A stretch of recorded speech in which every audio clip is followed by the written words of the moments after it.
फिर हम इतने सादा मौलवी भी नहीं हैं कि जो मुल्क को गिराने के लिए आते हैं उनको भी न पहचान सके।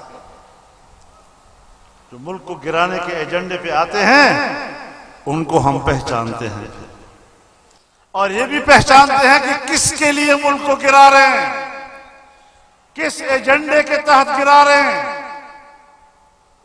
फिर ये पाकिस्तान किसी के बाप की जागीर नहीं है, ये जितना किसी और का है उतना ही मेरा भी है, और मैं अपने वतन अजीज की हिफाजत और उसके बकाओ तहफ़्फ़ुज़ के लिए हर कुव्वत से टक्कर लेने की कोशिश करूंगा। मेरे सिंध के भाइयों,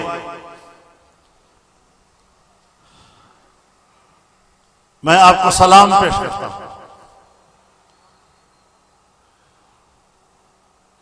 इमरान खान की वो हुकूमत कि जो एक बैरूनी एजेंडे के तहत आई थी,